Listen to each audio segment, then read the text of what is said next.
In this lesson, we're going to learn how to find nodes inside of our ice tree and how to add forces to our particle simulation. So here's where we left off. You can open up 08 Ice Edit Properties and again, we need to select the particles. So to do that, you can go into your scene, go to your point cloud, and update your ice tree. So now let's begin adding in some different nodes that let us control the actual motion of our particles. So there's really only so much we can do by changing this emitter. So what we're going to need to do now is find other nodes that change the particles. So I'm going to sort of collapse this emitter down a little bit. So by clicking on this top right, we can show or expose less ports. Now 3 full light gray bars means that everything is exposed. Obviously this can take up a lot of screen real estate if we don't need all of these ports. So we can left click on this top right and totally collapse it. Now this again does not change the effect of the node, it's only in displaying it. Or we could do 2, which lets us see what is connected currently. I prefer 2. So inside of our ice tree, of course, we learned that the position of these nodes does not matter, but only their connections. So whenever I move a node around, I'm usually just making it pleasing to the eye instead of changing the actual usage or the actual particle simulation. So I'm just going to hit Control R to automatically come in here and sort or move my nodes into a tighter configuration. So now let's take a look at where we can find new nodes. Now I'm going to close out the right-hand side of our particle, or our ice tree I should say, which gives us a little bit more space to look at the task and tool area, which is on the left, which you can find by clicking this arrow here if yours is currently disabled. So as you can see, there are quite a lot of different nodes we have access to here in ICE, and this is one of the big stumbling blocks that people can run into when we're starting using ICE, because obviously it's very difficult to tell which one of these nodes we should use for any certain operation. And not only are there hundreds of nodes inside of our tool panel, but there are also very many nodes inside of our task panel. Now, most of the particle nodes we're going to be using we can find in the task panel. We can do that by changing this drop down from deformation to particles. And now we have a lot of different nodes that have to deal with particles.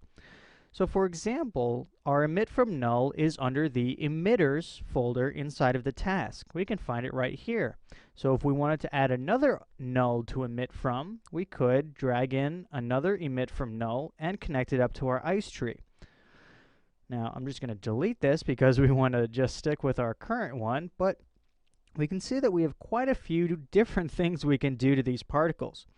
So most of the time when working with ice and building with ice trees, I don't go through and sort of scroll through and try to find the exact node I'm looking for, because often it's very difficult to find a specific node inside of a list unless you know exactly where it should be. So what I prefer doing is I prefer searching. So what we're looking for is we're looking for some forces to add to this particle. So we can type FOR, and you can see that we start to get the nodes that have these letters in their name.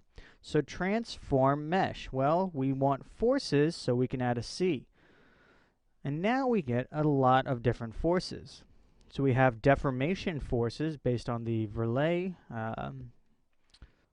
system, and we also have some particle forces. Now you'll notice that we can see nodes that are in multiple different almost categories. So the get particle force is inside of our tasks, the getter's particle. And if we scroll up, we also have the forces under the particles drop down. So from here, we can either left click and drag our nodes in, or we could simply go directly to this location. So to get back to our task and tool, we can hit the C key, which clears, or this C button in our ice tree, which clears our search. And then we can go back to our task and go down to forces.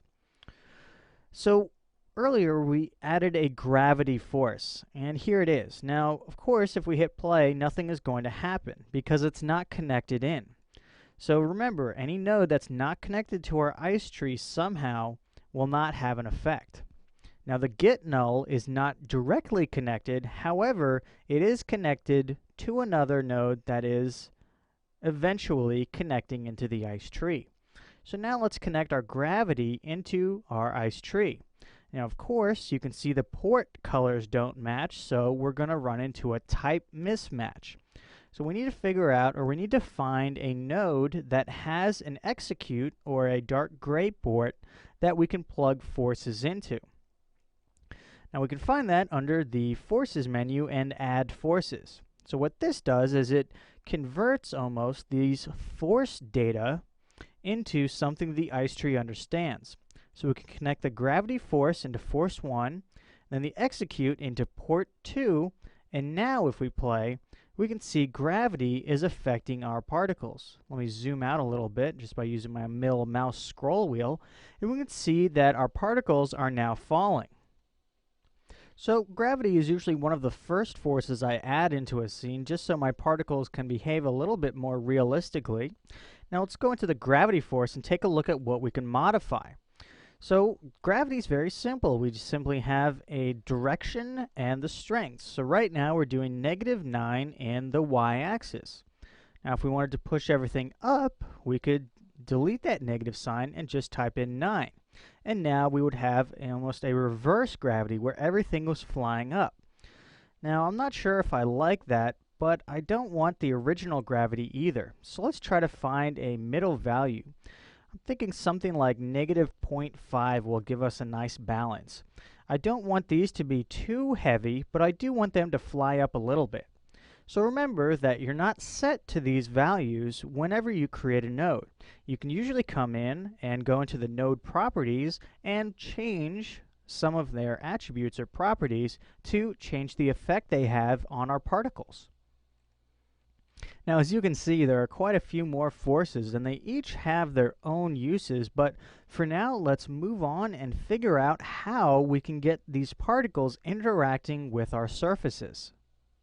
Now, in this lesson, we learned how to add new nodes into an ice tree.